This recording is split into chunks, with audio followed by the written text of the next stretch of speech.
Ya le tiré a rodar la pelota. Tengo que hablar con ella. Pero ahora estoy complicada. Sí. Hay que tratar de averiguar eso, hasta llenarte más o menos donde estaba el otro día, ¿viste? Sí. Y que ella Buenas se quede noches. esperando y si querés y vos tocás. Claro, pero vos trates del lado de que tenemos la llave, no digas, y viene del otro lado, muchacho. Ah, claro, por eso vos trates y diste la vuelta. Vive en eso. Sí, siempre donde abrió la llave, nada más. Y tocar ahí, tocar un par de timbres, tocar el primero que está abierto, o no sé, fíjate que chamullo lo que va a hacer. Ahora, porque si no, ¿cómo vamos a ver qué yo le a ver, si la chica te Ana, quiere, tenés el audio a pleno.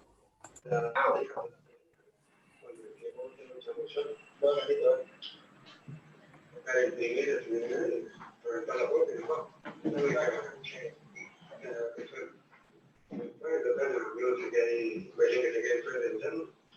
Justamente tengo que tener un trámite. Está bien, pero entonces, escúchame, a él, esto que pasó, lo que hemos hablado, nos quedamos tranquilos ya por ese lado, porque ahí te dijeron por qué motivo no. Ah, perfecto. Sí, pero fue al mismo tiempo. ¿A la misma vieja? Claro. Por ahí si llegamos a la mañana a Buenos Aires, nos quedamos por ahí, comemos por ahí, y lo subimos y lo... Graciela y Ana tienen el micrófono prendido, se escucha todo. Bueno, de esta manera, con esas escuchas telefónicas, con toda la investigación que logró desbaratar a esta banda, se llegó a la conclusión de que hay 11 personas involucradas hasta el momento. Gracias, Leo. Buenas noches. Fueron varios los hechos. Hola chicos, ¿Cómo andas, Tomás? ¿Cómo ¿Todo estás, bien? Adriana? estoy escuchando las noticias. Sí, escuchando el noticiero de Ana. Sí. Investigación judicial que además permitió dar con parte del botín que habían logrado. Incluía, como recién escuchábamos al fiscal, dinero en efectivo, tanto dólares como pesos, joyas y armas. La recopilación de material probatorio hacia los allanamientos y posteriores detenciones incluye la intervención de líneas telefónicas que utilizaban los sospechosos, a quienes se los sorprendió en plena organización de sus últimos golpes. Y en estas imágenes se los puede ver de qué manera ingresaban en edificios. Ana, tenés el micrófono prendido. Ana, tenés el micrófono a pleno. Está como escuchando el noticiero con vos. Y cómo Perdón. No, está bien, nos estaba informando.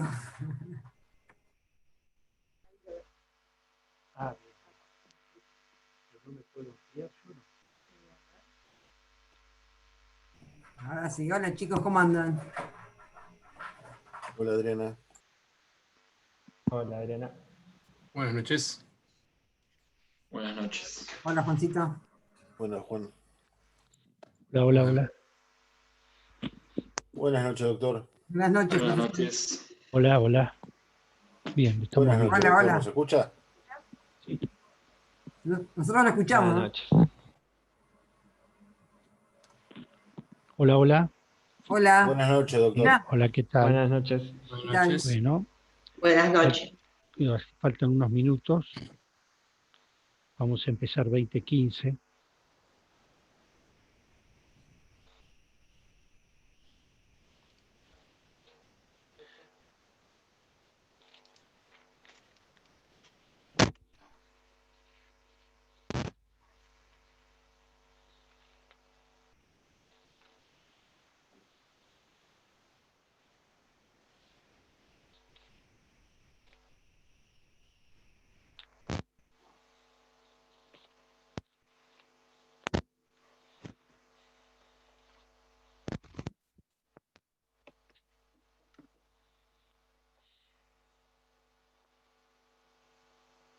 Esa es la sala de la Facu.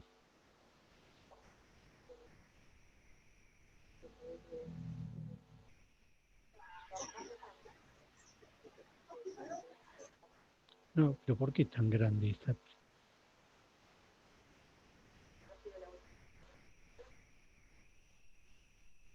Es inalámbrica, así que lo podés.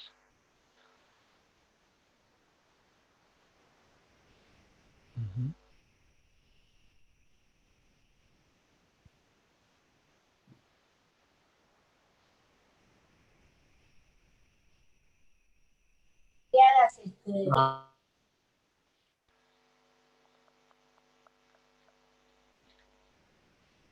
¿Estamos?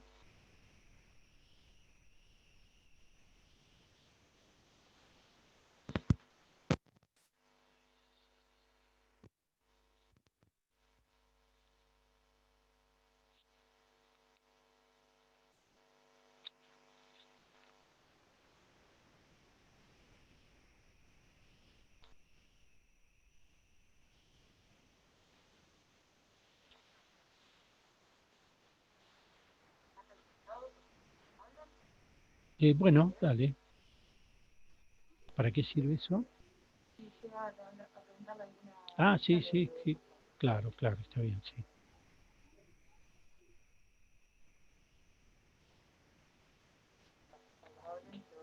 Bien.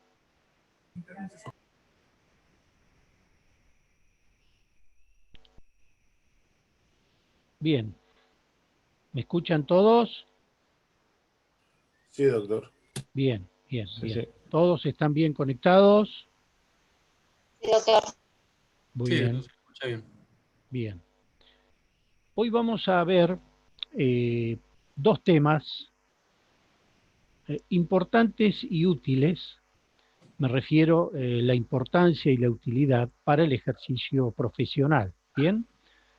Son dos puntos muy concretos del programa. Son pretensiones procesales que se ejecutan prácticamente todos los días. Estamos hablando de el proceso de desalojo y el proceso de usucapión. ¿Correcto? Del proceso de desalojo, ustedes, en la medida de lo posible, si tienen el código a mano, el Código Procesal Civil y Comercial, fíjense en el artículo 676 del Código Procesal. ¿Lo tienen visto? ¿Cómo? ¿Me están escuchando bien todos? Sí, doctor, Sí, se lo sí, se escucha escucha perfecto. bien. Sí, lo tenemos el código. Uh-huh. ¿Para todos está cortado o para algunos? No, yo lo escucho bien y corto. Se Lo escucha escucho bien, bien. profe. Perfecto. Sí, se escucha perfecto. Bien.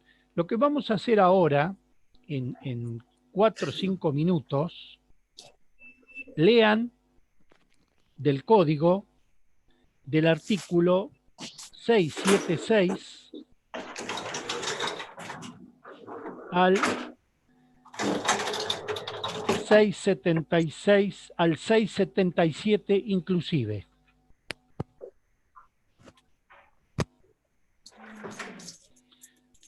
...676 al 677 inclusive.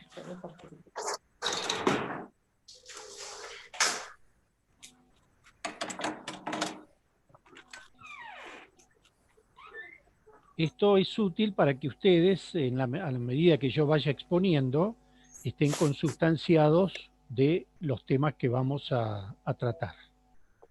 Y a su vez, al tener a la vista estos artículos, les va a facilitar las preguntas para sacarse cualquier duda.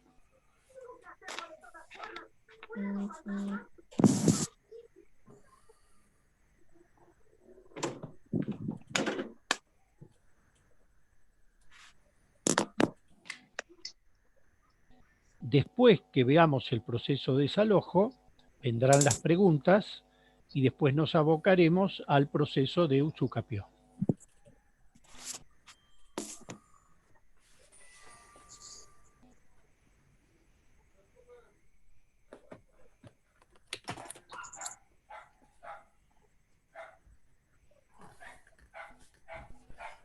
¿Estamos en condiciones ya?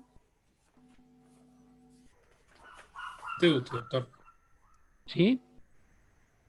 No sé si hay más chicos que tengan que entrar, porque normalmente somos más de lo que somos ahora, pero bueno, eso dependerá de usted cuando desee arrancar. Somos 70 aproximadamente ahora. Bien, sí, tenemos que, normalmente mis clases empiezan muy puntuales. Bien, del proceso de desalojo, anoten lo que vamos a ver. Vamos a ver algunos antecedentes de la crisis habitacional y el congelamiento del canon locativo y las prórrogas. Esto que puede parecer muy antiguo es actual, porque en estos momentos existen prórrogas de los contratos de locación y congelamiento de canon locativo. Vamos a analizar específicamente o a visualizar en materia de proceso de desalojo las leyes 15.172, que son ley provincial, y 15.193, que es una ley provincial posterior, vigentes de hace muy pocos días.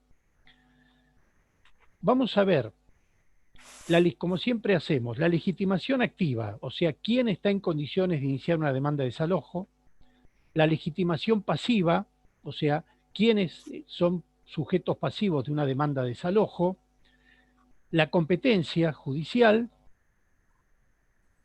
la intervención del fiador en el proceso de desalojo. Vamos a hablar de dos figuras muy importantes que ustedes ya las han leído, que es la restitución anticipada del inmueble objeto del desalojo, en qué casos va, después de trabada la litis, la caución real, y vamos a analizar después la figura de la condena de futuro, que está en el artículo 677 del Código Procesal. ¿Bien? El proceso de desalojo, lo dice el Código Procesal Civil y Comercial, tramita por la vía del procedimiento sumario y tiene por objeto lograr la restitución de la tenencia que ejerce un tercero, ya sea locador, ya sea locatario, sublocatario, tenedor precario.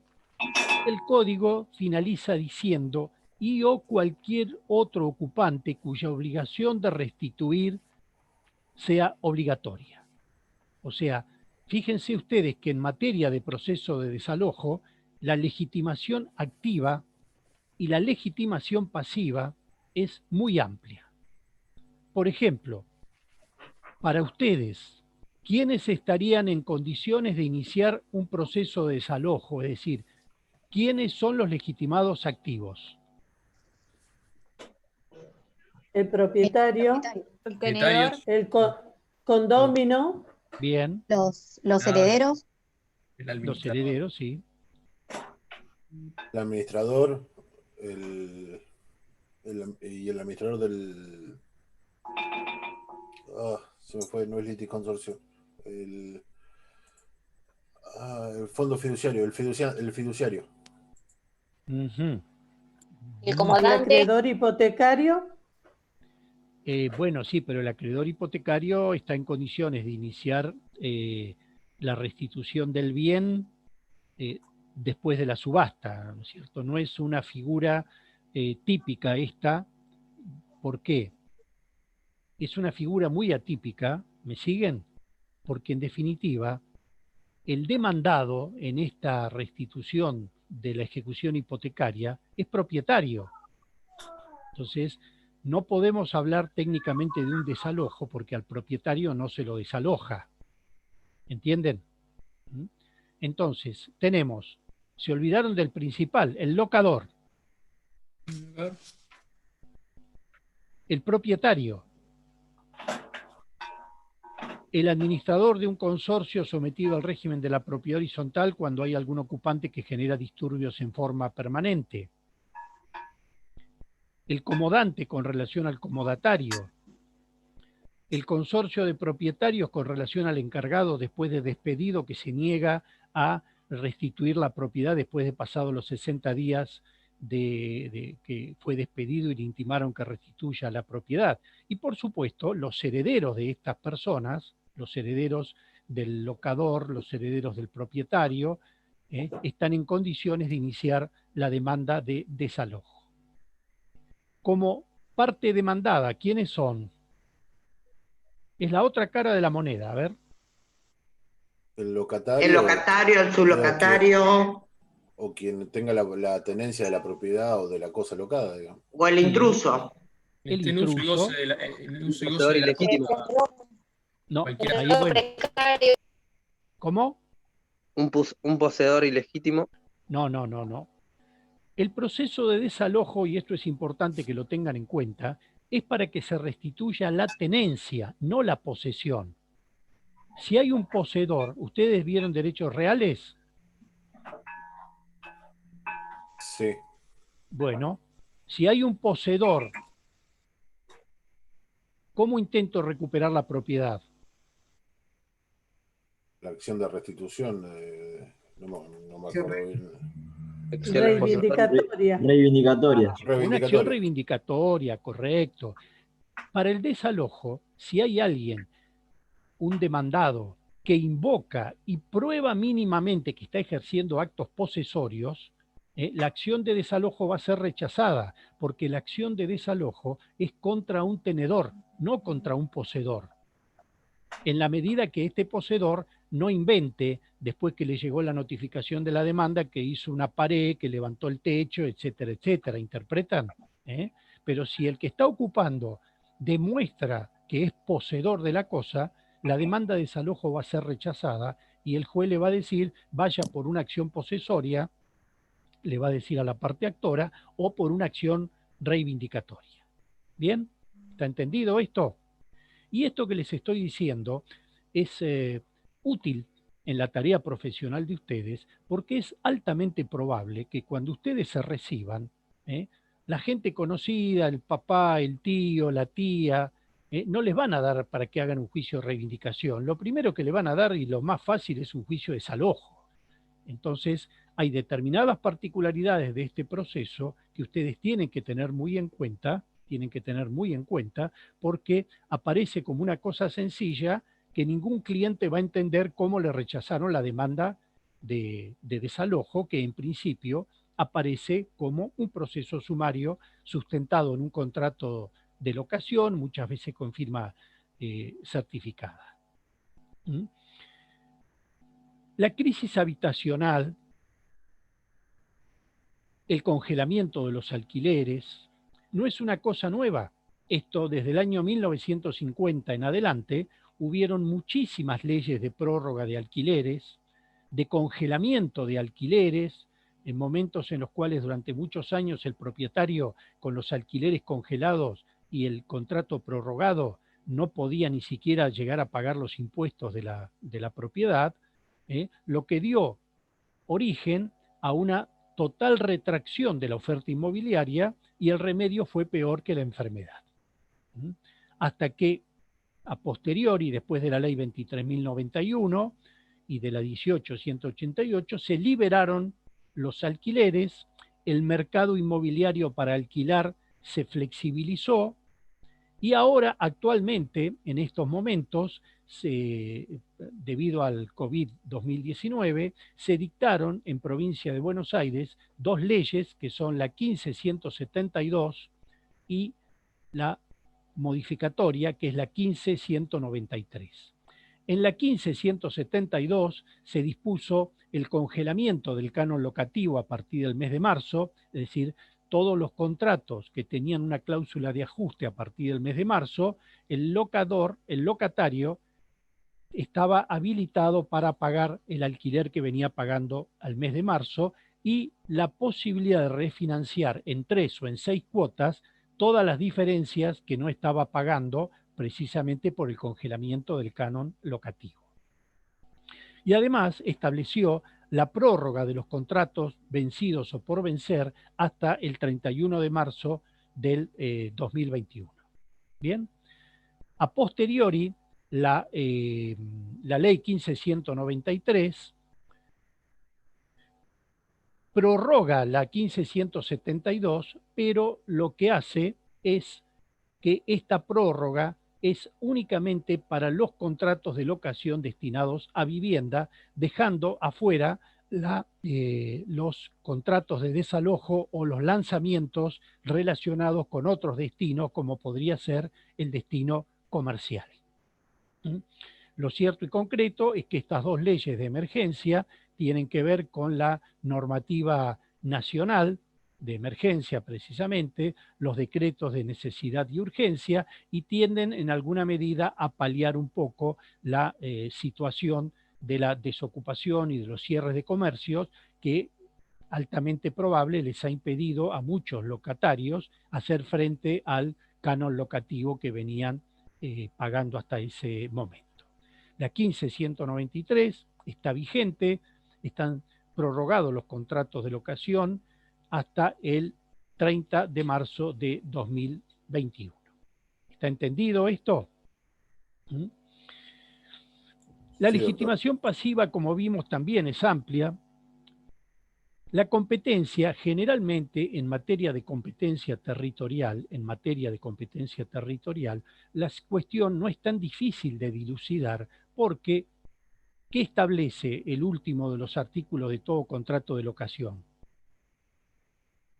¿La cláusula de competencias? Correcto.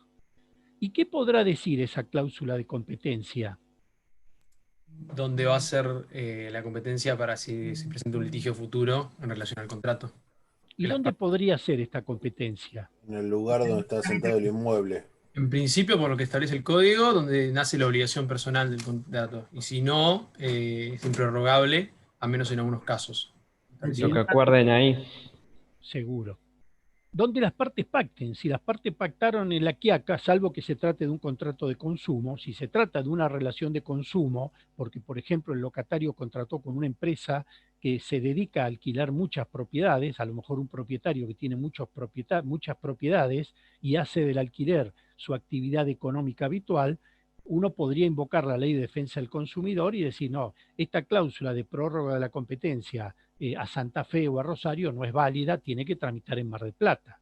Pero ¿dónde puede llegar a tramitar en Mar del Plata? ¿Por qué yo en otras oportunidades, cuando di una clase sobre estrategia procesal, les dije que yo, cuando me traen un caso, una escritura, una hipoteca, un contrato de locación, un contrato de compraventa, un fideicomiso, empiezo a leer desde la última cláusula para adelante y no al revés? Porque ¿qué me fijo yo? La competencia. Claro. ¿Y en qué me puedo equivocar si no me fijo bien en este contrato de locación? ¿Y en dónde inicia el juicio? En un lugar donde las partes no acordaron. ¿Ante Bien, qué juzgado? bien. En los desalojos se podría proponer el tribunal arbitral. Correctamente. Entonces estamos razonando adecuadamente para que ustedes vean cómo se tiene que analizar algo básico que es la competencia. Si yo no veo esto y el contrato dice que es competente el tribunal arbitral del Colegio de Abogados de Mar del Plata e inicio la demanda por receptoría general de expedientes, ¿qué me va a decir la otra parte cuando reciba la notificación? Va a poner una excepción de incompetencia. Correctamente, correctamente. Van a rechazar la demanda porque están acordadas expresamente por las partes. Exactamente. Y me van a imponer las costas, además. Además. Observen ustedes que el cliente no solo quedó bloqueado y va a tener que volver a iniciar un nuevo juicio, no solo se le bloqueó durante un tiempo considerable el avance de su proceso, sino que además va a tener que pagar las costas. ¿Entienden? Por eso muchas veces charlamos y hablamos que en estos diálogos que tenemos, el estudiante tiene una red de contención, porque para eso está el docente. Pero si les pasa esto con un cliente de verdad, por supuesto el cliente no va a seguir con ustedes, salvo que ustedes afronten de su propio bolsillo las costas de una demanda mal iniciada. ¿Me siguen? Además, hay que tener en cuenta que cuando el juez tiene que regular honorarios en un proceso de desalojo, se aplica la ley 14967 que es similar en este sentido al decreto ley 8904. Y en materia de desalojo dice que la base regulatoria es la sumatoria de todos los meses del contrato. O sea que, si yo inicié un desalojo de un local de la calle Güemes que está pagando promedio 150.000 pesos por mes de alquiler, necesitaría que alguno me haga la cuenta cuál sería la base regulatoria en un contrato por 3 años. 5.400.000. Supónganse que solamente por la excepción regulen el 5%. A cargo del actor que perdió la excepción, ¿correcto? ¿Cuánto 270.000. tendría que pagar mi cliente? 170.000 pesos más aportes y eventualmente IVA si el abogado es responsable inscripto. 270.000. 270.000. Adviertan ustedes que una cosa tan sencilla como un proceso de desalojo, pero que fue mal iniciado porque el abogado no leyó bien que la justicia era la justicia competente, la del tribunal arbitral y no la justicia civil y comercial, le puede costar al cliente 270.000 pesos de honorario, más aportes, más IVA. Es por eso la importancia de empezar a leer el contrato de atrás para adelante. El tipo de proceso es sumario, con lo cual, ¿en qué momento ofrezco la prueba? Al iniciar la demanda. ¿Qué prueba ofreceré? La documental seguro. ¿Cómo? Documental. Sí, pero ¿cuál? El boleto. El contrato. El contrato sellado. Contrato de locación. El contrato Bien. sellado. Bien. Y si este contrato no tiene firma certificada por escribano, cosa que yo siempre recomiendo que se haga, Se pedirá la prueba para Es certificar. válido. Lo va a llamar a reconocerlo durante el proceso. no, eso ¿Vale sí como es prueba igual ejecución. como instrumento privado? ¿Cómo? ¿Vale como prueba igual como instrumento Sí, privado? Claro, claro. Sí, o pedirá prueba caligráfica si se niega a reconocer la firma.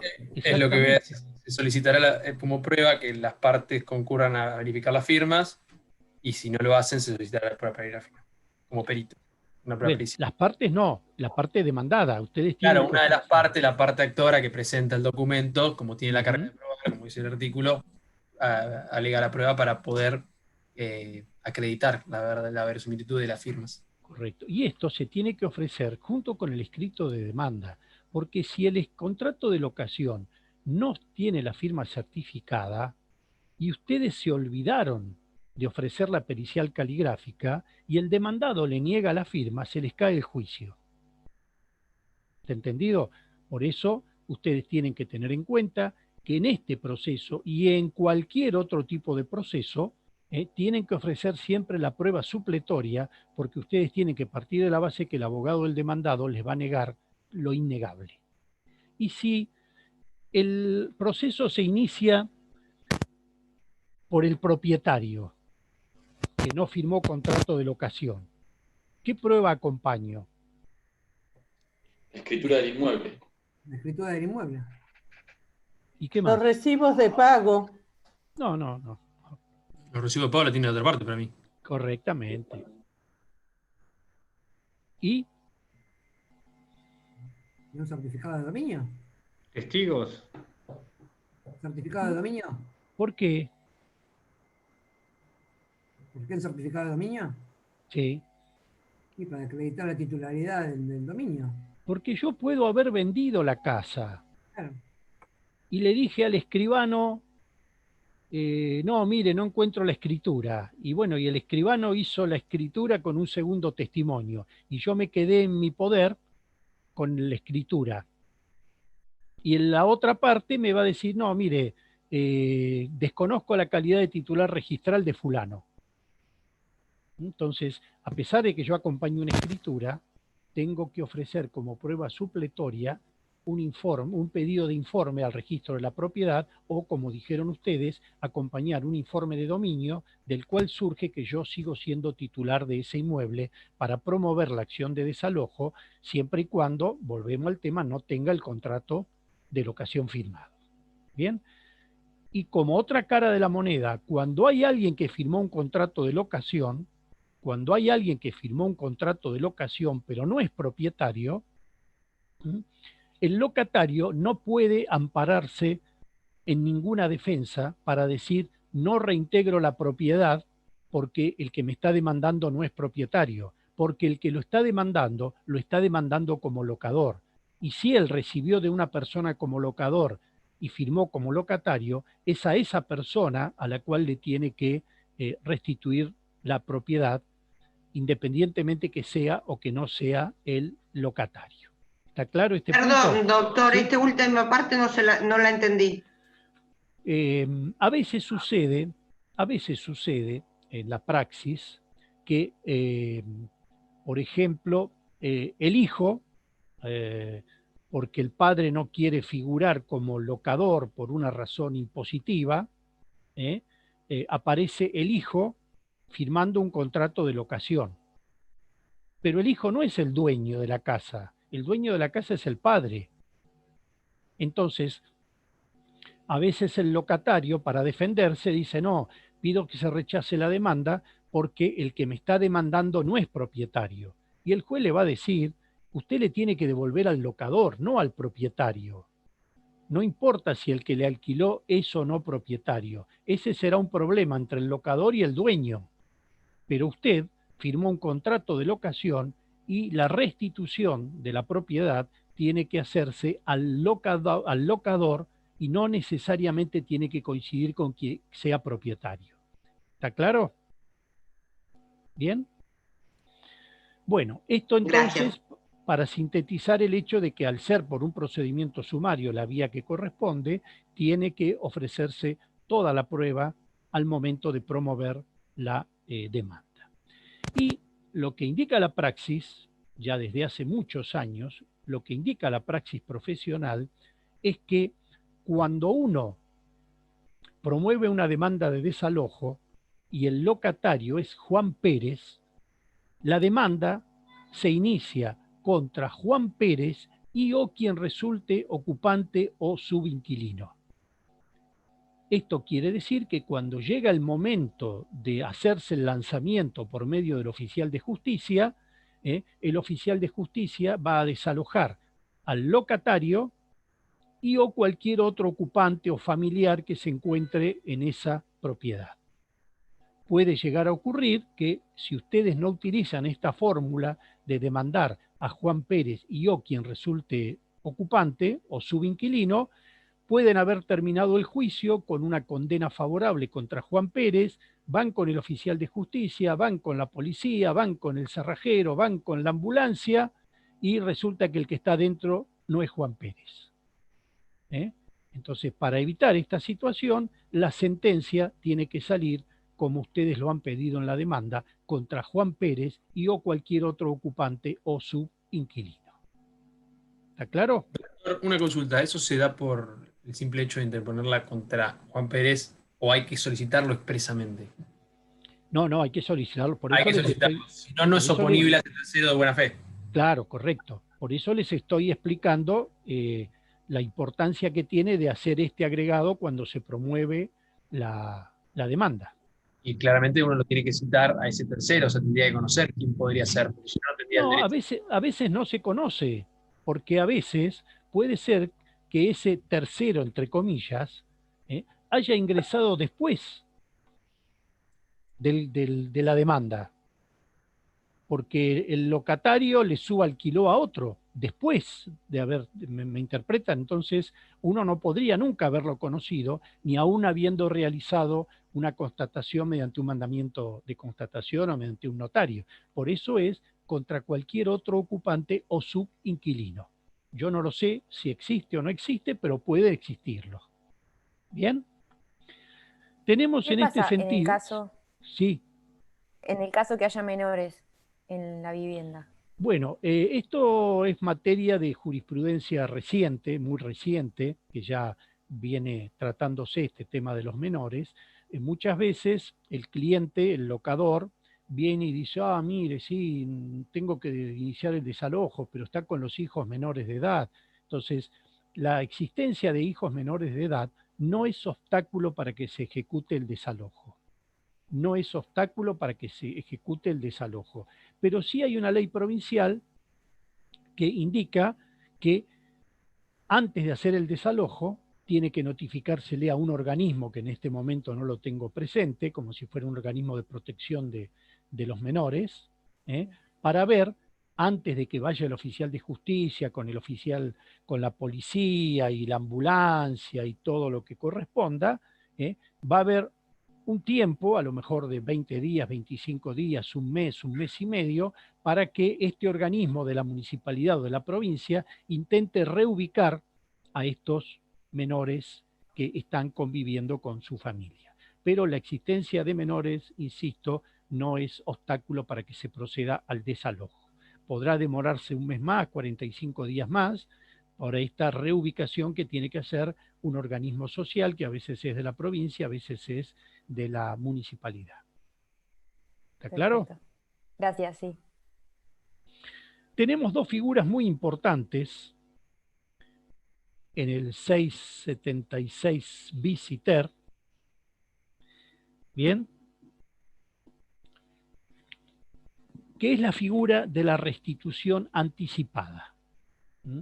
Estos dos artículos se incorporaron de la misma manera que se incorporó en el Código Procesal Civil y Comercial de la Nación, porque para aquella época habían existido, sobre todo en la ciudad de Buenos Aires, en la ciudad autónoma, muchas usurpaciones de viviendas desocupadas, por darle un nombre, muchísimas, ¿bien? Y para aquel momento los procesos de desalojo, bueno, estaban digamos, podían llegar a durar 2 o 3 años, ¿bien? Y como el que estaba adentro era un usurpador insolvente, normalmente el locador no solo no recuperaba la casa, no solo no tenía garantía, sino que tampoco iba a poder cobrar todo el canon locativo. Entonces, en estos dos artículos, que los tienen que tener muy presentes, para las evaluaciones y para el ejercicio profesional, se habla de la restitución anticipada. ¿Bien? Y el código en este sentido, en el 676 bis, dice que cuando la demanda sea contra un intruso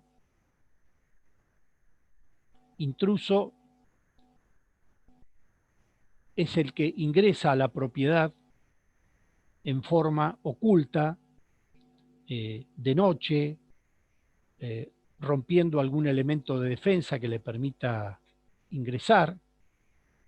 Cuando la demanda de desalojo sea contra intruso o tenedor precario también la jurisprudencia considera que es el locatario al que está con contrato vencido, después de notificada la demanda, el actor, aunque no la haya contestado el demandado, y con más razón si la contestó, el actor puede solicitar a título de medida cautelar la restitución anticipada del inmueble y el desalojo provisorio de los ocupantes. Es una especie de medida cautelar cuasi autosatisfactiva, para lo cual, teniendo en cuenta la gravedad de la decisión que tiene que tomar el juez de ordenar el desalojo de los ocupantes sin sentencia previa, el juez le va a pedir que ofrezca caución real. Es una caución calificada. ¿En qué consiste generalmente esta caución real? En que el abogado de la parte actora, o sea, del locador, o del propietario en su caso, si hay un intruso, el que va a demandar va a ser el propietario porque el intruso no firmó nunca ningún contrato de locación, ofrece como caución real la misma propiedad materia de desalojo. Entonces le dice al juez, mire señor juez, fíjese en este informe de dominio que yo pedí, resulta que yo, que soy la parte actora, soy propietario. Entonces pido que se me autoembargue la propiedad y esa es la caución real.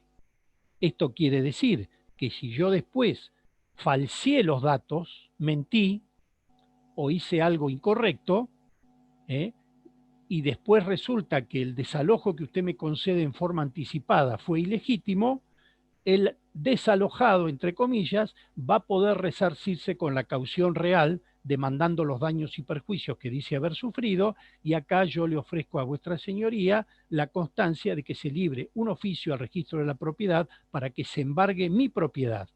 Y después que se embarga mi propiedad, se ordena el lanzamiento de los ocupantes. ¿Está claro? Una pregunta. Sí.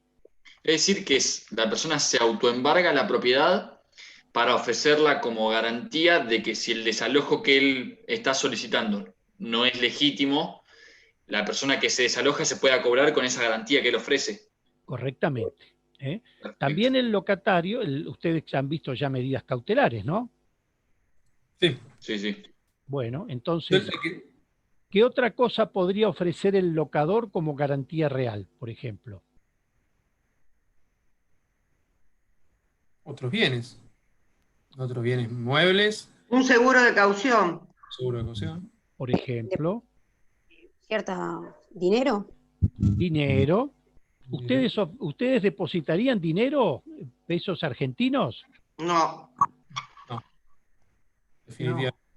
En este país no. De hecho, yo no creo que diera ningún tipo de garantía líquida. Trataría de ser lo más difícil de ejecutar posible. Bueno, el Banco Provincia de Buenos Aires recibe dólares. Yo puedo hacer Sí, pero dólares no creo que nadie quiera depositar dólares. Pero bueno, si los dólares le van a devolver dólares, si usted pone dólares, Dualde dijo que le devuelve dólares. Sí, en este país no se sabe, pero bueno. Doctor. Complicado. Bueno, Después del 2001 nadie deposita dólares, espera dólares. Bueno, volviendo al tema, yo puedo abrir una cuenta en dólares y que el juez me la embargue.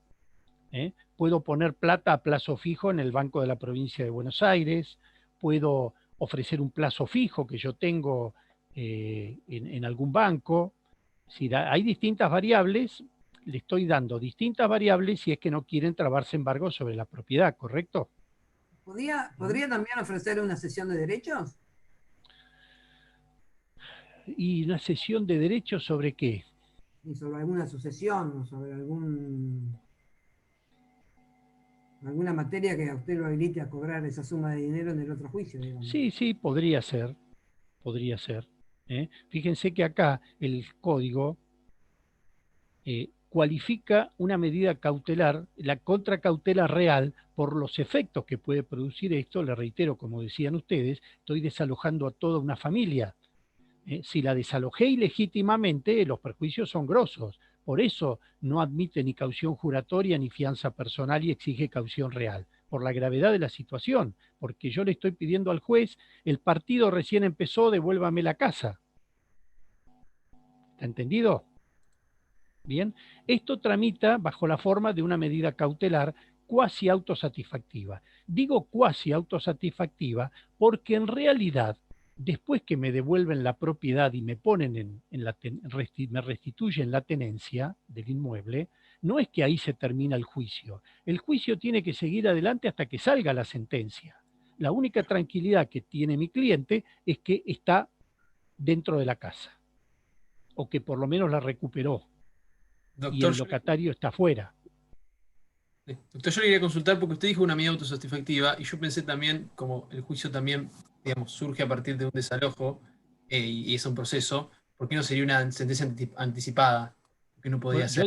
yo dije cuasi satisfactiva, no dije Por eso, cuasi autosatisfactiva. ¿Hay una diferencia clave para decir que puede ser una autosatisfactiva, una cuasi autosatisfactiva? Mire, el tema es así. En hipótesis como estas,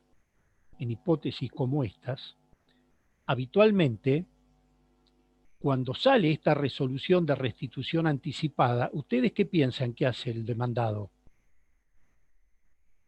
¿Se va? No, con excepciones. Apela. Apela. ¿Qué cosa apela? La resolución. ¿Cómo? La resolución que desalojas, en todo caso, sí. Correctamente. Y la apelación que se concede en estas hipótesis es con efecto devolutivo porque se considera que se está apelando a una medida cautelar. Por eso, más que sentencia anticipatoria, por lo menos por los precedentes jurisprudenciales, se le está dando la canalización de la apelación de una medida cautelar con efecto devolutivo. Con lo cual, estamos pensando que el locatario queda fuera a las resultas de que la Cámara pueda revocar la decisión y le diga que pueda volver. El otro caso, que está en el artículo a continuación, habla de dos causales, que son la causal de falta de pago y la de vencimiento de contrato. Cuando se inicia un desalojo por falta de pago o vencimiento de contrato, después de notificada la demanda y vencido el plazo para contestarla, o después de notificada la demanda y que el demandado conteste, estoy en condiciones también de utilizar la misma metodología, pedir la restitución anticipada, ofrecer la caución real, y si lo que yo estoy planteando significa que con esta medida cautelar se lo desaloja al ocupante, está prevista una multa para el hipotético caso que yo haya mentido en algo. Por ejemplo, que haya dicho que no me paga y en realidad me estuvo pagando.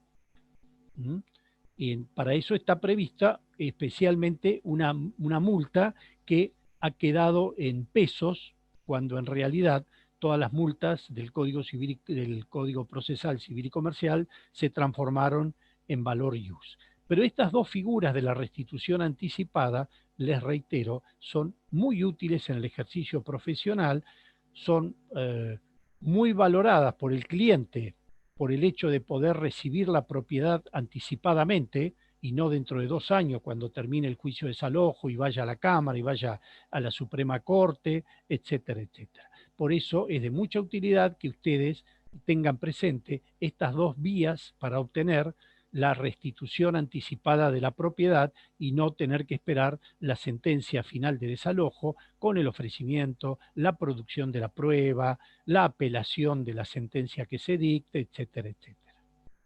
¿Entienden? Fíjense también, esto tiene que ver con algo que preguntaban hoy, el 678 bis, que lo incorpora la ley 14.875, cuando se trata de desalojos de asentamientos de villas, en los cuales sí es obligatorio y no se puede ejecutar hasta que la provincia no instituya un plan de relocalización de los habitantes de ese complejo, todo por una cuestión de social. Perdón, doctor, ¿podría repetir la ley? Porque sí, es porque en algunos códigos que no estén muy actualizados quizás no lo tengan. La ley 14.875 incorpora al Código Procesal Civil y Comercial el artículo 678 bis. Y este artículo dice que, previo a ordenar el desalojo de personas o familias que habiten en una villa o asentamiento precario, la jueza deberá oficiar al Ministerio de Infraestructura de la provincia de Buenos Aires a fin de constatar si dicha villa o asentamiento está incluido en el registro público de villas y asentamientos. En caso de estar incluido en dicho registro, no podrá ordenarse el desalojo por el plazo establecido en el artículo 70 de la Ley 14.449, excepto que se acredite un peligro real o inminente para la seguridad o integridad física de las personas, basado en factores sociosanitarios, ambientales y o en riesgo de derrumbe. En estos casos, el juez citará una audiencia para acordar un plan de relocalización, conforme lo establece el artículo 29 de la Ley 14.449, que incluya una solución habitacional definitiva para las personas y o familias afectadas a través de los distintos instrumentos previstos en dicha ley. O sea, imagínense cómo se le va a complicar la vida al dueño de esos terrenos que en 1 año, o en 2 meses, o en 1 año y medio, en 2, se le llenó de casillas. Con todo esto, por ahí pasa 1 año más hasta que se gesta la relocalización de los ocupantes. Consulta, doctor, con el caso de Guernica, cuando se planteó esto, Sí. cuando se armaron esas pequeñas casas precarias en base a materiales prácticamente como se llevaron con las máquinas, prácticamente levantables en segundos. ¿Eso también entraría dentro de este supuesto o no? ¿Se planteó Bueno, eso? ahí intervino directamente la provincia. Creo Sí. que los terrenos eran provinciales, no recuerdo. No recuerdo, creo que los terrenos, no recuerdo si eran particulares o eran provinciales esos terrenos. Sí, eran de la provincia de Buenos Aires. De la provincia, bueno. Ahí la provincia no hizo el desalojo, hizo una denuncia penal por usurpación. Sí, sí, por eso le consulté, porque no sabía si se había aplicado un instrumento de desalojo o solamente válida con usurpación y decretado por un juez penal. Correcto. Hubo una orden de desalojo emitida por un juez penal. Aparentemente no hubo una relocalización efectiva, pero sí fíjense ustedes que le dieron dinero para que se relocalicen ellos mismos, ¿correcto? O sea, de alguna manera recibieron un beneficio que no fue la relocalización, pero sí una determinada cantidad de dinero para que ellos mismos pudieran relocalizarse. Fíjense la locura que era la ley 15.172, que suspendía los lanzamientos que ya se habían ordenado por la justicia penal. O sea, la ley suspendía los lanzamientos ordenados por la justicia penal provenientes de un delito. Una locura total. ¿De un desacato eso? ¿Cómo? ¿No es un Eso se desacato? derogó con la 15.193. ¿No sería un desacato eso? No. Al contrario. ¿Un desacato de parte de quién? Desconocer una sentencia de un juez penal. Bueno, Ordenando pero cumplimiento. estamos hablando que esto lo dicta el Poder Legislativo. El desacato es cuando el comisario dice, no, yo no lo hago. Y el juez le da una orden. Pero esto es una ley provincial. Una ley provincial que suspendía los lanzamientos ya ordenados provenientes de un juez penal, que un juez penal estaba en esta materia proveniente de un delito, porque si no, no estaría en la justicia penal.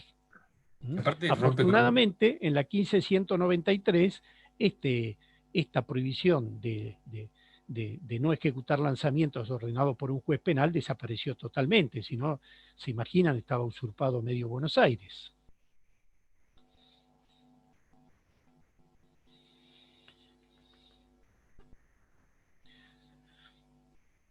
Para finalizar esta parte del proceso de desalojo, vamos a ver una figura que no tienen que confundir con la restitución anticipada, que es lo que se conoce desalojo con condena de futuro. ¿Tienen el código ahí? Sí, doctor. Bueno, a ver, leamos qué dice de la desalojo con condena de futuro. Le leo el artículo 677, condena Sí. de futuro. La demanda de desalojo podrá interponerse ante el vencimiento del plazo convenido. No, antes. Antes del vencimiento del plazo convenido para la restitución del bien, en cuyo caso la sentencia que ordena la desocupación deberá cumplirse una vez vencido aquel.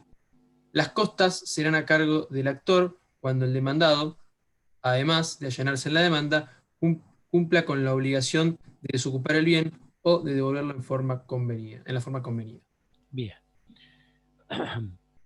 A ustedes también les sucede, digamos, en esta materia que están viendo y en las otras materias, como me sucede a mí, cuando estoy mirando la pantalla de la computadora o estoy mirando la pantalla del celular, y digo, ¿y ahora qué hago? ¿Cómo es esto? Y viene Nancy o viene Julián, que trabaja acá en el estudio, y me dice acá, doctor, ¿no ve que allá arriba hay un botoncito chiquitito que dice tal cosa?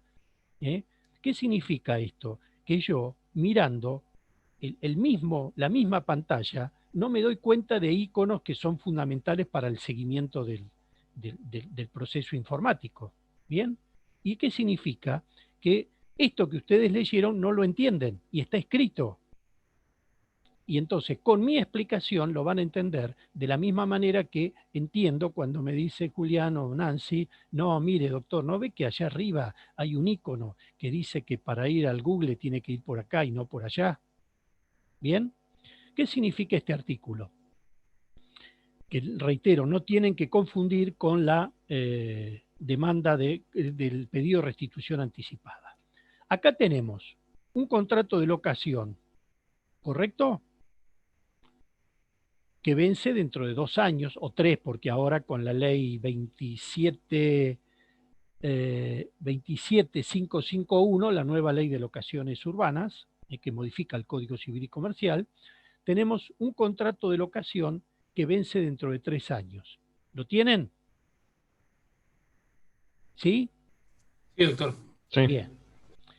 Resulta que sucede que ya a los 18 meses el locatario no me está incumpliendo, genera muchos problemas, si bien me paga el alquiler, tiene muchos problemas económicos, no estaría en condiciones de renovar un contrato con el valor después de los 36 meses, por ejemplo. Es decir, tengo dudas sobre si este locatario se va a ir al mes 36 o no. Entonces, lo que me habilita este artículo es que yo puedo iniciar una demanda de desalojo al mes 18, diciendo, señor juez, vengo a iniciar esta demanda con condena de futuro en función de este artículo, pidiendo se dicte una sentencia que condene al demandado a restituirme la propiedad al mes 36, que es cuando vence. Bien, la ventaja que tiene esto es que yo voy a tener una sentencia que después lo único que voy a tener que hacer es ejecutarla. No voy a tener que esperar el mes 37 para iniciar una demanda de desalojo que me podrá durar 1 año. ¿Entienden? ¿Mm?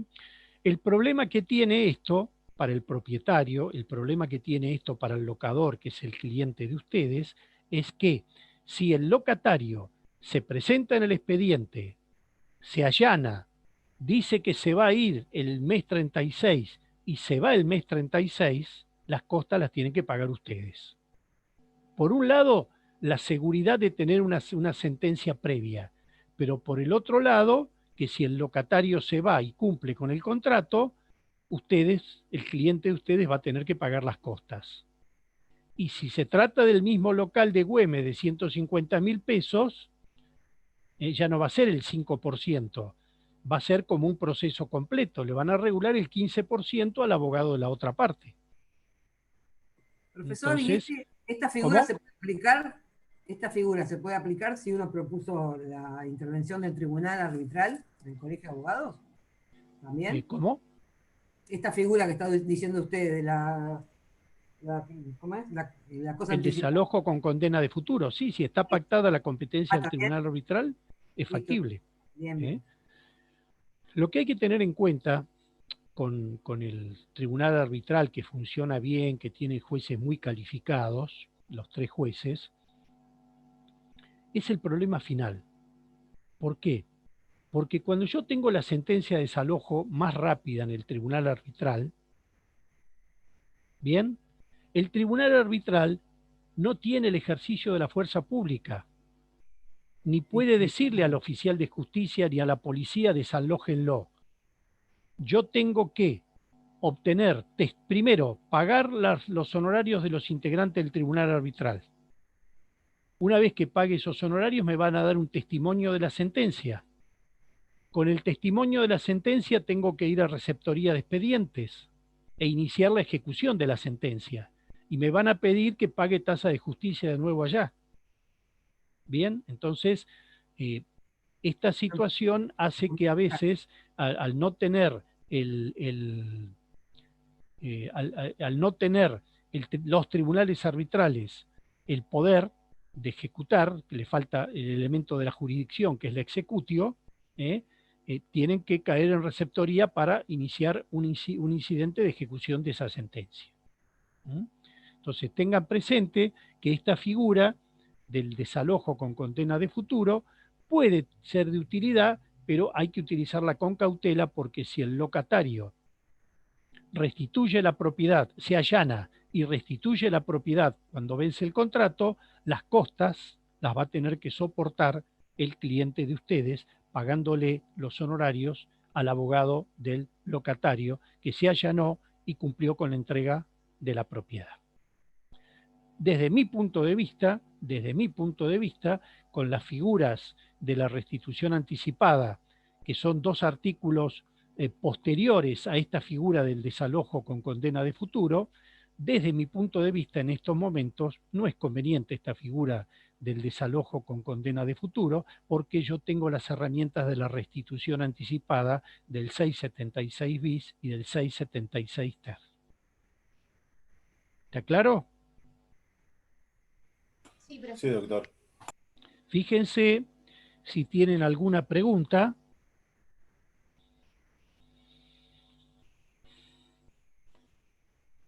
Antes de pasar al proceso de usucapión.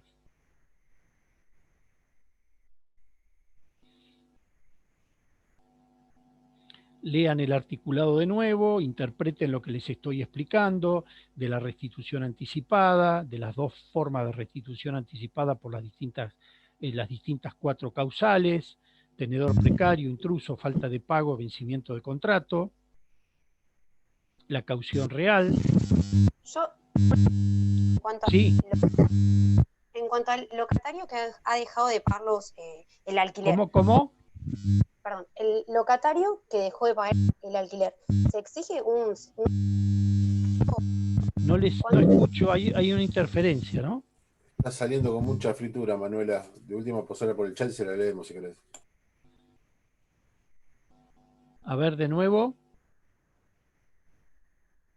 A subir al grupo de WhatsApp y la leemos. ¿Hay algo escrito acá? No. Si quiere que la mande al grupo de WhatsApp, yo se la puedo leer si quiere la pregunta. Ah, ahí la puso en el chat. ¿Qué preguntó? Dice, ¿el locatario que dejó de pagar el alquiler exige algún tiempo? Claro. Bueno, la pregunta es útil. En realidad, en principio, tendrían que ser para el desalojo, haber dejado de pagar 2 meses de alquiler para el desalojo, no para la ejecución de alquileres. Pero es útil la pregunta porque tanto en el Código Civil, después de la reforma, en el Código Civil y Comercial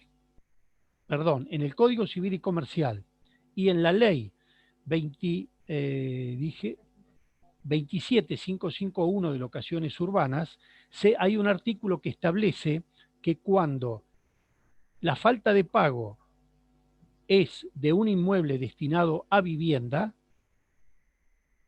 el locador, antes de iniciar el desalojo, tiene que intimar al locatario dándole un plazo de 10 días e indicándole en la carta documento cuál es el monto que debe y cuáles son los meses y cómo se discriminan estos meses de canon locativo. ¿Bien? Tengan en cuenta, esto es para tener en cuenta a lo mejor para otra materia, que la ley que les estoy mencionando diferencia totalmente lo que son contratos de locación destinados a vivienda de contratos de locación destinados a comercio u otras actividades. Esta intimación previa de 10 días es solamente obligatoria para los contratos de locación destinados a vivienda. Para los contratos de locación destinados a comercio no es necesario. Para los contratos de locación destinados a comercio puedo pedir el depósito de garantía que se me ocurra. Para los contratos de locación destinados a comercio puedo pactar el ajuste que se me ocurra.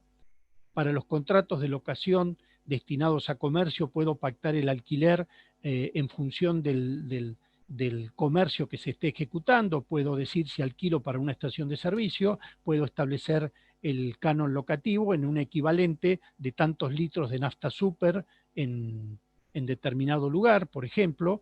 Todas estas cosas están prohibidas en materia de locación destinada a vivienda, ya que el ajuste va a ser anual y en base al índice de aumento de salarios en el 50% y de otro índice emanado del Banco Central.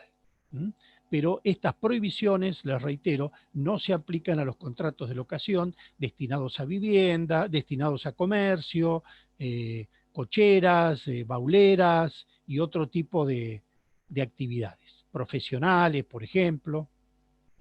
Pero bueno, fue útil la pregunta porque cuando se trata de, antes de iniciar un contrato, un desalojo de un inmueble destinado a vivienda, debo intimar dándole 10 días de plazo para que pague, estableciéndole dónde tiene que pagar, cuánto me tiene que pagar y a qué meses corresponde la deuda que le estoy reclamando. Profesor, sí. Profesor, discúlpeme, Sí. en general cuando se hace un contrato de locación todos ponemos algún tipo de garantía, en general propietaria si es por alquiler de vivienda. ¿Qué pasa con el garante?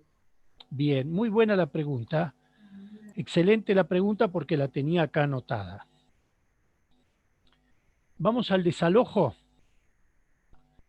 ¿Quién tiene obligación de restituir? Vamos a suponer un contrato ya firmado, no hablemos del comodante, del comodatario ni todo lo demás. Contrato de locación firmado. ¿Quién tiene obligación de restituir? Locatario. ¿Y el fiador? De garantizar que el locatario restituya.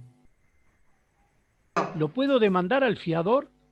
No, tengo que Solamente demandar primero al adeudado. locatario y después, si el desalojo no. Correctamente. Entonces, Tiene que ver con ¿qué se exclusión de hace? bienes. ¿Cómo? Tiene que ver con la exclusión de bienes. Que en primer término... Tiene que ver con un aspecto procesal. Mm. El fiador no es legitimado pasivo en el proceso de desalojo. ¿Por qué? ¿A qué se comprometió él? a responder solidariamente en caso de que el locatario no se haga cargo de su... Correctamente. Entonces, el fiador se va a ver envuelto en el proceso ejecutivo por el cobro del alquiler contra el locatario y el fiador. ¿Bien? Pero además, habitualmente los contratos de locación tienen una cláusula que dice que el fiador también responde por las costas judiciales, pero no lo puedo demandar. ¿Qué otra figura se les ocurre por la cual la puedo dar intervención al fiador para que hoy o mañana, si se trata de un contrato de locación importante, yo pueda cobrar mis honorarios, no del fiador, que a lo mejor es insolvente, sino de la garantía?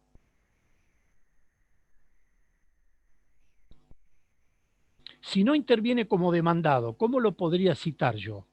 Como tercero necesario del juicio. Como tercero interesado. ¿Para qué? Para que él sepa que hay un juicio de desalojo, para que él sea notificado de los honorarios regulados y que para que después no diga cuando lo quiero ejecutar los honorarios, yo no sabía nada. Bien, entonces la citación del fiador es como tercero interesado a los fines de responder por las costas del juicio de desalojo, sin perjuicio que lo estoy ejecutando en otro expediente ejecutivo contra el locatario y él mismo como fiador. ¿Bien? Con otro expediente. ¿Cómo? En ejecución de alquileres, Ana. No escuché. ¿Cómo en otro expediente? ¿Iría por incidente? No. Una cosa es el desalojo y otra cosa el juicio ejecutivo. Son dos canales distintos. No es un incidente. No, porque dijo que iba, por otro lado, iría el tercero interesado. No, el tercero interesado yo lo cito en el desalojo para que responda por las costas y yo le pueda cobrar las costas. ¿Bien? Sí. Y por el otro lado, generalmente en el mismo juzgado, está tramitando el proceso de cobro de alquileres, del 523 en adelante del Código Procesal, con la preparación eventualmente de la vía ejecutiva. ¿Bien? Y en esta ejecución de alquileres, ejecuto al locatario y al fiador. Y en el desalojo interviene como tercero para yo poder cobrar las costas, porque generalmente si el locatario tiene un fiador es porque no tiene bienes a su nombre. Entonces yo lo involucro en el proceso de desalojo, no para desalojarlo, sino para que después no diga que no tuvo conocimiento de las regulaciones de horarios que se produjeron en el desalojo. Doctor, esta situación de convocarlo como tercero, ¿le quita la defensa del beneficio de exclusión, como decía Karen, en el juicio por... Bueno, por el punto es así. Esto del beneficio de exclusión está en el código. No hay absolutamente ningún contrato medianamente bien hecho que no diga que el locatario, el fiador, responde al beneficio de exclusión y división de bienes. Esta es una cláusula clara como el agua, que está en todos los contratos de locación, donde dice el fiador se constituye en fiador liso, llano, principal pagador, renunciando al beneficio de exclusión y de división de bienes. Al ponerlo como principal pagador, ya está renunciando a la exclusión de bienes, porque está diciendo voy a pagar en el mismo grado que el deudor principal. Estas son cláusulas de manual, que está en todo contrato medianamente bien hecho. Estas cláusulas son de rigor. Perfecto, muchas gracias. Disculpe, doctor. Sí. ¿Se podría presentar la posibilidad de que el locatario dirija esta acción de desalojo frente a un intruso? Sí, podría ser. Podría ser un intruso que le intrusó por ejemplo, una parte. Podría llegar a ser que el locatario hubiese alquilado la casa con alguna dependencia y se le haya metido algún intruso, con lo cual, bueno, yo estaría más pensando en un interdicto, que es algo que vamos a ver mañana, estaría pensando más en un interdicto que en un desalojo. Doctor, ¿no debería también demandar al dueño del inmueble en ese caso por no garantizarle el uso y goce pacífico de la cosa? Sí, bueno, pero lo que quiere el locatario es sacarlo enseguida al intruso. Después verá qué hace, porque tampoco podemos decir que se le haya metido un intruso no significa que lo haya mandado el locador. Se le metió un intruso como se le metió un ladrón en la casa. Para mí es un hecho ajeno por el cual el locador no tiene por qué responder. ¿Hay que tiene que hacer como tenedor de la cosa, darle aviso al dueño para iniciar las acciones necesarias? Sí, o él mismo iniciar reitero, un interdicto de recuperar la tenencia. Pero, reitero, para mí es un hecho ajeno al locador, por el cual no debería responder. No lo llamaría caso fortuito o fuerza mayor, pero por ahí podría andar, ¿sí? Pero, por supuesto, dándole aviso y diciéndole, mire, si esta situación permanece así, yo voy a rescindir el contrato sin ningún tipo de indemnización.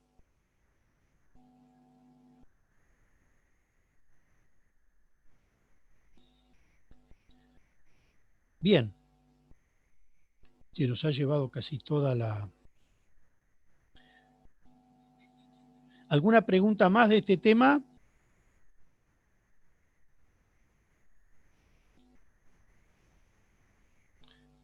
¿Cuántos hay conectados? 68 somos, profesor. Bien. Vamos a ver ahora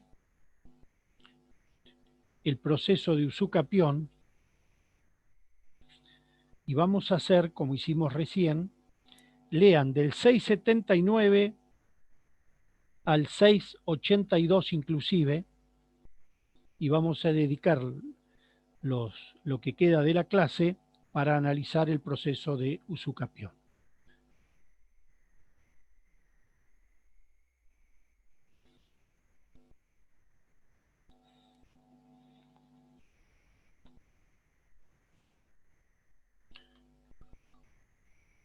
Qué bárbaro lo de Abruz. No le da la cabeza. Es una cosa, es una persona competente.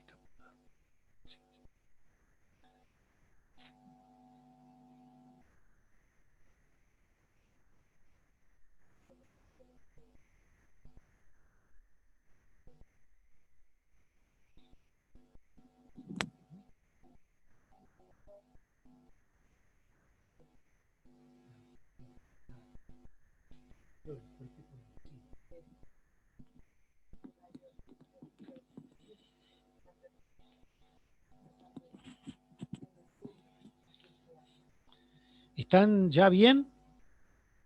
Hola, hola. Sí, doctor. Bien. Vamos a empezar a ver la estructura de la usucapión, cuál es el objeto, cuál es el tipo de proceso, legitimación activa, pasiva y competencia. Vamos a ver qué tipo de litis consorcio se forma aquí, cuáles son los recaudos de la demanda, la importancia de la prueba y los efectos de la sentencia. ¿Alguien rindió reales? Sí, doctor. Bueno, a ver, explícanos, ¿cómo es tu nombre? Leonardo. ¿Eh? Leonardo. El apellido. Rosas. Rosas. Bueno, explícanos si rendiste reales de qué se trata esto de la usucapión. Es un instituto que viene del derecho romano para clarificar y mantener dentro lo más posible de la realidad quién es el titular de las cosas. Arranca con la toma de tierras desde de que pertenecían a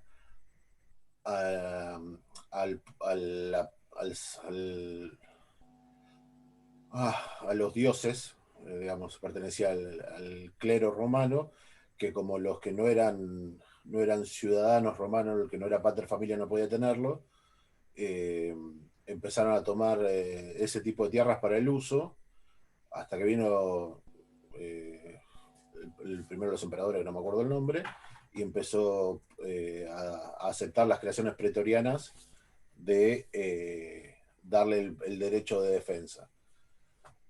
Fue evolucionando el instituto con el tiempo hasta llegar al derecho moderno, y lo que conlleva es el desapoderamiento del dominio de quien tenía el dominio a favor de quien tiene el animus domini o ejerce el dominio de la cosa. Se hace ¿Y el animus domini y qué más? Y la tenencia efectiva la de la tenencia, cosa. No. La Esto es lo contrario del desalojo. La posesión. ¿Y por cuánto tiempo? 20 años para bienes inmuebles, 10 años para bienes muebles registrales y nada más. Bien. O sea, la usucapión es una regulación legal para que quien ha estado ejerciendo la posesión vamos a hablar del inmueble, durante 20 años de un inmueble en forma pacífica, ininterrumpida, está en condiciones de iniciar una demanda contra el titular registral para que se le otorgue, luego de terminado el proceso de usucapión, la calidad de propietario y se lo inscriba en el registro de la propiedad inmueble, por supuesto, como nuevo titular registral. ¿Bien? El objeto del proceso es obtener una sentencia que me declare dueño de esa fracción de campo que estaba ocupando, que estaba cultivando, que estaba sembrando, que estaba plantando árboles, que estaba haciendo galpones, etcétera, etcétera, demostrar que durante esos 20 años yo he estado ejerciendo actos posesorios y obtener una sentencia que diga usted es el dueño, inscríbase el carácter de dueño en el registro de la propiedad y dese de baja al anterior, al titular registral. ¿Está claro? Este es un tipo de proceso que va por la vía sumaria, con lo cual todo el ofrecimiento de la prueba en la demanda o en la contestación debe hacerse en las etapas postulatorias. Está muy pero muy discutido si esto tiene que pasar por mediación. ¿Por qué? Porque se considera que este proceso vinculado al derecho real de la propiedad es de orden público. Y esto que les estoy diciendo es muy importante. ¿Por qué? Y esto que les estoy diciendo, los que no lo cumplen, están llenos los repertorios de jurisprudencia del rechazo de las demandas de usucapión. ¿Por qué? porque el abogado inició una demanda de usucapión en nombre de su cliente, ¿correcto? ¿Me siguen? Sí, doctor. El demandado no la contestó, quedó en rebeldía. Entonces el abogado dice, está en rebeldía, esto es pan comido. Hace declarar 4 o 5 testigos que traía y dice, está en rebeldía, 4 testigos, 5 testigos, y acompaña algunas boletas de pago de impuestos, se duerme en los laureles y cuando pide sentencia, el juez le dice, señor, esto es una institución de orden público, ni la rebeldía del demandado, ni el allanamiento del demandado, ni aunque el demandado se allane a la demanda de usucapión, yo le voy a dictar una sentencia favorable porque esto debe probarse terminantemente lo que marca la ley, que es la posesión pacífica e ininterrumpida durante más de 20 años y el pago de los impuestos. ¿Bien? O sea, tengan presente que ni aún la rebeldía, ni aún cuando el demandado se allane, relevan a la parte actora de la prueba que ahora les voy a estar indicando. Y esto, te reitero, en la praxis el abogado se confía aplicando principios de la rebeldía procesal y de la falta de contestación de demanda y del allanamiento en otro tipo de procesos, y acá eso no sirve absolutamente para nada. Legitimación activa, ¿quién la tiene? El que inicia el usucapión, el poseedor. Legitimación pasiva. El titular de dominio. El supuesto titular de dominio. Y si el bien es del Estado. La Fiscalía o el la Estado. Fiscalía, según de qué organismo Claro. sea. ¿Y quién es el juez competente? El juez del se domicilio. encuentra. El lugar donde está la propiedad. ¿Y si hay una sucesión en dolores del dueño del bien? Tramita por Va ese a dolores proceso. por fuero de atracción. Fue la atracción por proceso universal. ¿No hay algún tipo de acción que esté excluida del fuero de Las atracción? acciones reales no se ven atraídas por el fuero de atracción. Correcto. ¿Y esta qué es? Acción Tiene razón real. usted y Sabrina. Correcto. En consecuencia, en materia de competencia, es juez competente el del lugar donde se encuentra ubicada la cosa materia de usucapión, y no sería atraíble por el fuero de atracción, ni aún con la reforma del Código Civil y Comercial, que amplía el fuero de atracción un poco más amplio que el anterior artículo, creo que era el 3284, me parece, o algo así. Bueno, fíjense cómo ustedes de a poco van armando el rompecabezas sin mucho discurso. Este es un caso muy, pero muy importante, uno de los ejemplos clásicos de un litis consorcio.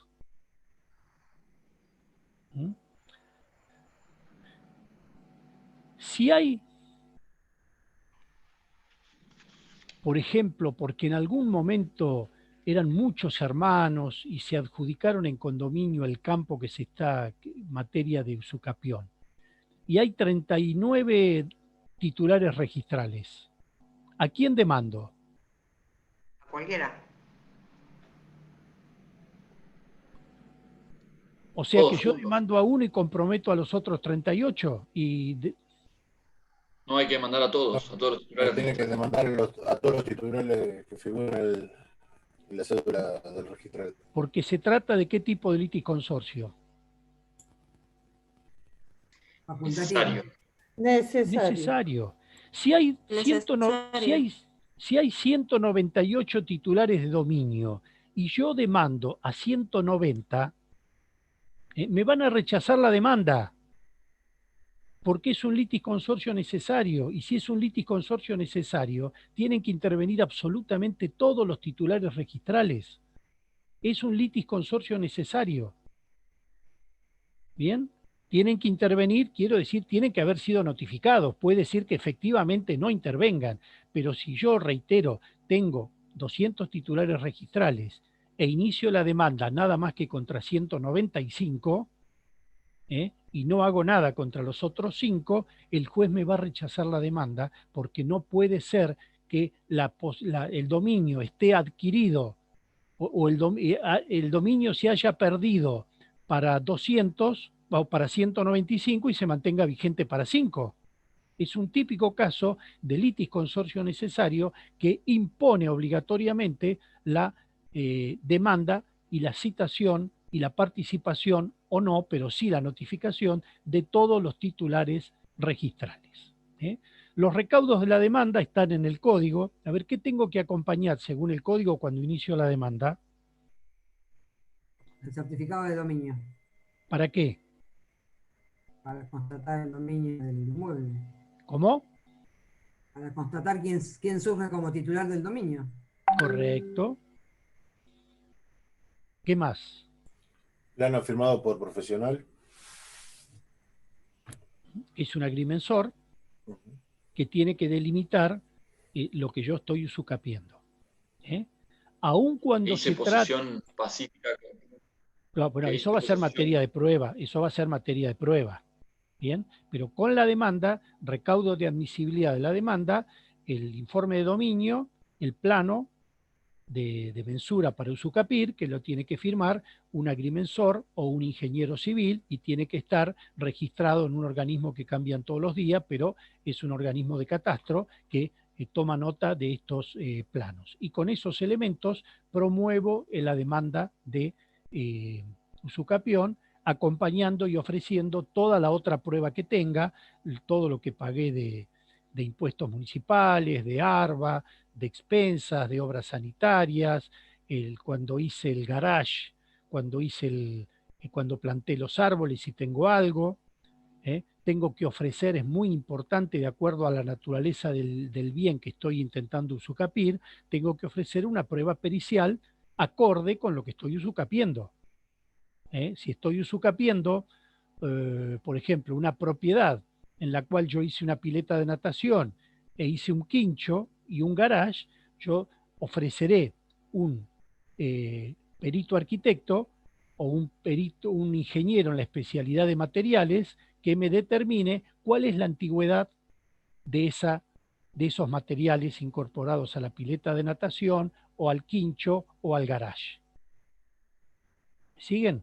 Si planté árboles, primero con los testigos me van a ayudar a decir, sí, este hombre plantó los eucaliptus, yo lo vi cuando plantaba los eucaliptus, pero tengo que proponer un perito agrónomo para que en la lectura de la masa forestal me pueda decir cuál es la antigüedad de ese eucaliptus.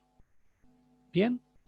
En algunos casos, por ejemplo, en campos totalmente despoblados, se ha ofrecido pruebas de ingenieros agrónomos que, de acuerdo a las, no llamarlo insectos, ¿qué otro nombre podrían tener?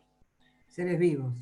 ¿Cómo? Sí, digamos, minúsculos seres vivos existentes en la Tierra y que se van renovando con las distintas, cuando se ara la Tierra, pueden llegar a determinar cuál es la antigüedad de esa tierra, desde cuándo se está arando esa tierra.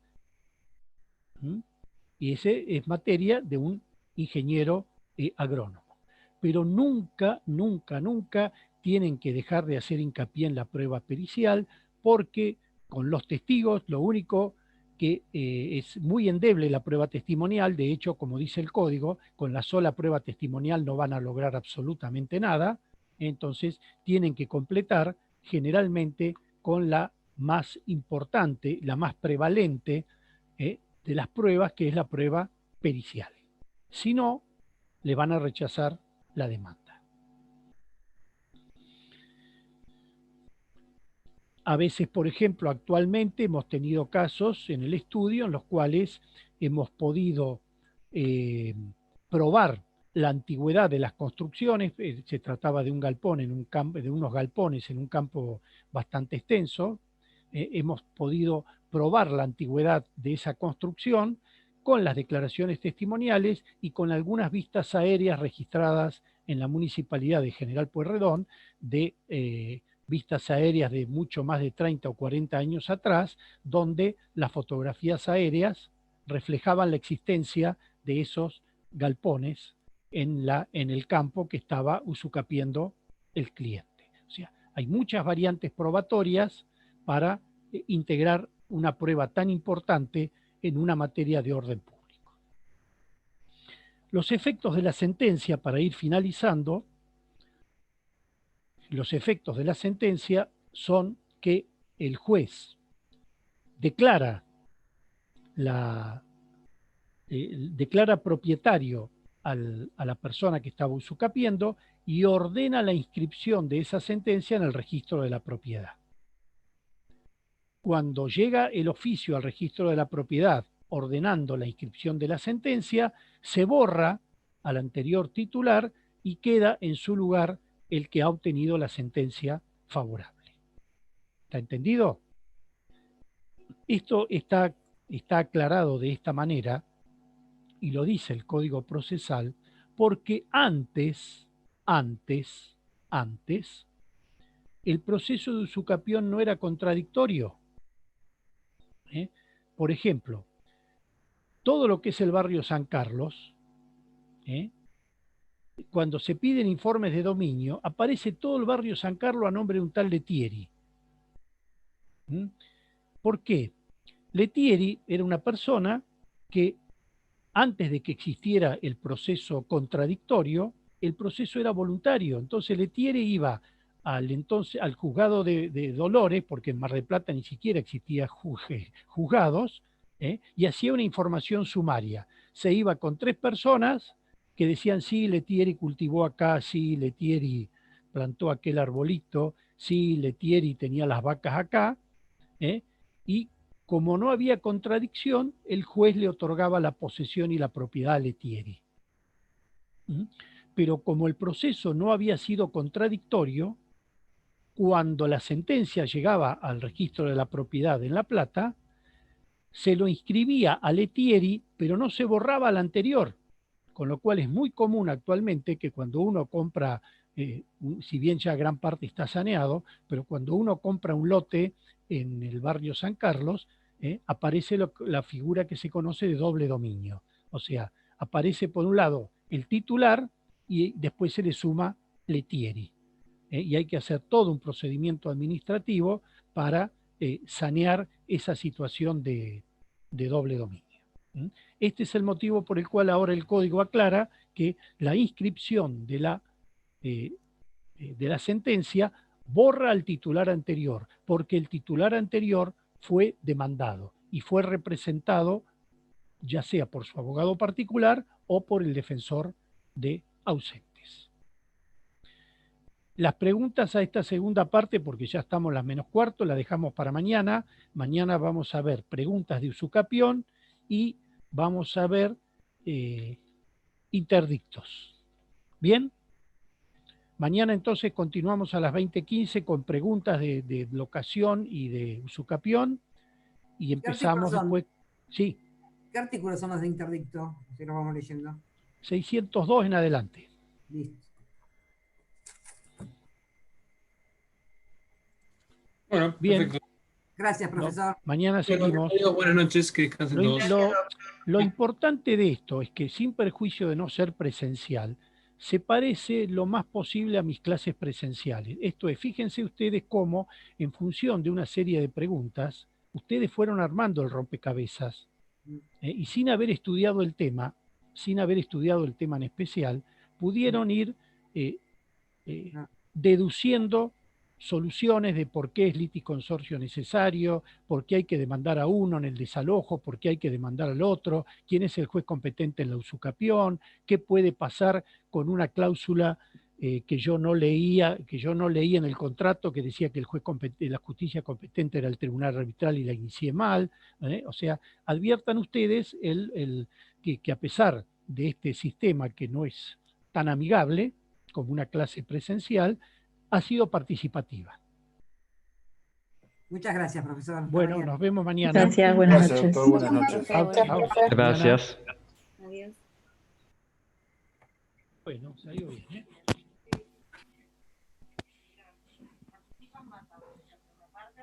Además que en esta segunda parte hay temas